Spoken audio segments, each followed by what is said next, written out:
আজকে আপনাদের সাথে শেয়ার করব আমার বাবা আর মা দুজনে কিভাবে মারা গেছে। পুরো ব্লগটা শেষ পর্যন্ত দেখতে থাকুন। আলমারিটা গোছাতে গিয়ে আমি একটা জিনিস খুঁজে পেয়েছি, সেটা কিছুক্ষণ পরেই আপনাদের সাথে শেয়ার করছি। দুটো মেমোরি খুঁজে পেয়েছি, সেটা হচ্ছে এক হচ্ছে এটা কি শাল বা চাদর যাই হোক যেটাই বলি, এটা আমরা দার্জিলিং এ বেড়াতে গিয়েছিলাম, সেখান থেকে আনা হয়েছিল এবং আমার মা এটাকে প্রচুর ইউজ করেছে একটা সময়। তো মায়ের স্মৃতি হিসাবে এটাকে আমি রেখে দিয়েছি। এবছর শীতে এটা আমি জমিয়ে ইউজ করেছি। আরেকটা জিনিস হচ্ছে এই দুটো হচ্ছে কটনের, কি বলবো এটাকে, নাইট স্যুট টাইপের, যেগুলো আর কি শীতকালে পরা যায়। হাতাটা একটু লম্বা আছে, 3/4। তো এই দুটো কেনা হয়েছিল, এটা ঠিক 2022-এর কথা বলছি। তখন দুটো কেনা হয়েছিল 2022-এর জুলাইতে, সেই সময় আমার বার্থডে ছিল, সেই সময় কেনা হয়েছিল।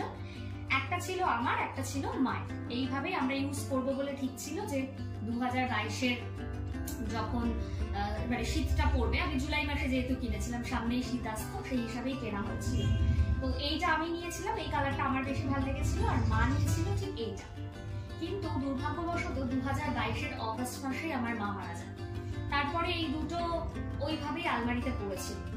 এবছর শীতকালে আমি ব্যবহার করেছিলাম, তার মধ্যে দুটোই ব্যবহার করেছি অল্প অল্প করে, কিন্তু জিনিসটা যেহেতু অন্য একজনের জন্য কেনা হয়েছিল, সে ইউজ করতে পারেনি, তাই যথারীতি এখন এটা ওই স্মৃতি হিসাবেই রয়ে গেছে। তো অনেকদিন আগে আপনাদের একটা ভিডিওতে বলেছিলাম যে আমার এরকম চেহারা কেন, এরকম গলার হাড় বেরিয়ে গেছে, চোখ ঢুকে গেছে, চোখের তলায় কালি। তার রিজন হচ্ছে এটা, 2022-এ হঠাৎ করেই আমার মাকে আমি হারিয়ে ফেলেছি এবং সেটা হার্ট অ্যাটাক ছিল। মা আগে হসপিটালে ভর্তিও হয়েছিল 10 দিনের মতো, কিন্তু তারপর হঠাৎ করেই হয়ে গেছে। এবং ওই মেন্টাল শকটা এইভাবেই আমার লাইফে এসে পড়েছে যে যার জন্য সেই মানসিক সমস্যাতে আমি পড়ে গিয়েছি, এবং সেই মানসিক সমস্যাটা আমার শারীরিক সমস্যায় পরিণত হয়েছে। তার জন্য আমার চেহারা এরকম অবস্থা। আর অনেক ছোটবেলায়, প্রায় 10 বছর বয়সে আমি আমার বাবাকেও হারিয়েছি। তো মা আর বাবা আমার দুজনের কেউই নেই, এটাই একদিন বলার ছিল।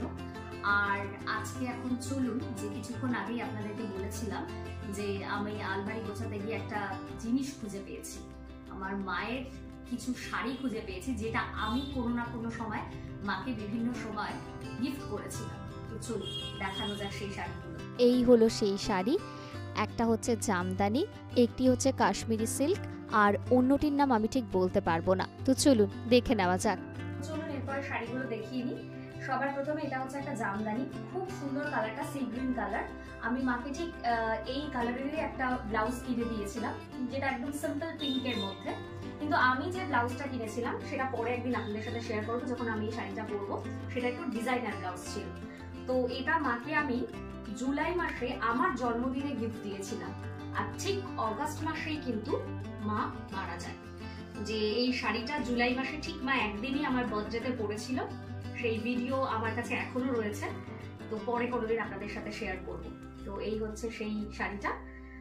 আর তারপরের শাড়িটা হচ্ছে এটা আমি মায়ের জন্মদিনে মাকে গিফট করেছিলাম জানুয়ারি মাসে, সেটাও সেই 2022-এ। এটা হচ্ছে 2022-এ মার জন্মদিনে একটা শাড়ি, এটা আমার জন্মদিনের শাড়ি। দুটো শাড়ি মা জাস্ট ওই একদিনই পরেছিল, তারপরে কিন্তু আর কখনোই পরা হয়নি। আর এই দুটো শাড়ি তো আমার কাছে একদম স্মৃতি রয়েছে।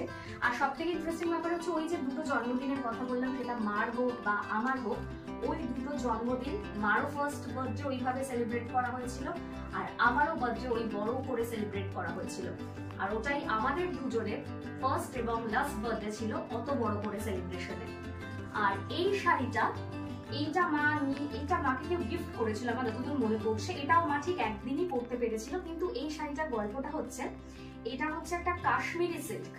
এই যে খুব সুন্দর, দেখুন পুরো মার ব্লাউজ মার বানানো রয়েছে। এই কাশ্মীরি সিল্কটা এটা মাকে কেউ গিফট করেছিল, আমি ভুলে গেছি কে করেছিল। তো এই শাড়িটার যেটা ব্যাপার রয়েছে, এই শাড়িটা যখন মা মানে দেওয়া হয়েছিল, মা রেখে দিয়েছিল। রেখে দেওয়ার পরে মা বলেছিল এই শাড়িটা আমি ইউজ করবো যেদিন আমার কোথাও বিয়ে ঠিক হবে, সেই বাড়িতে যখন ফাইনাল কথা বলতে যাবে সেই সময়। কিন্তু সেটা তো আর হলো না। তো কিন্তু তারপরে আমি জোর জবরদস্তি করে মাকে একবার কোনো একটা অকেশনে এই শাড়িটা পরিয়েছিলাম। তো এই যে প্রত্যেক কটা শাড়ি আপনাদের সাথে শেয়ার করলাম, এগুলো সবকটাই কিন্তু ওই একবার করেই পরা হয়েছে, এর বেশি একটাও পরা হয়নি। আর এগুলোই এখন আমার কাছে মেমোরি হয়ে রয়ে যাবে। তো পুরো আলমারি জুড়ে শুধু মায়েরই মেমোরি রয়েছে, এই শাল, এই সোয়েটার সবই মায়েরই, যে মেমোরিগুলো কেউ কখনো আলাদা করতে পারবে না। আপনাদের সাথে আমার লাইফের একটা স্টোরি শেয়ারই করলাম, আর বাকি অনেক কথা বলার আছে। পরবর্তী ব্লগগুলো দেখার জন্য অবশ্যই কিন্তু আমার চ্যানেলের সাথে থাকবেন, চ্যানেলটিকে শেয়ার ও সাবস্ক্রাইব করে দেবেন, পাশে বেল আইকন প্রেস করতে ভুলবেন না, তাহলে সমস্ত নোটিফিকেশন আপনার কাছে পৌঁছে যাবে। হরে কৃষ্ণ, রাধে রাধে।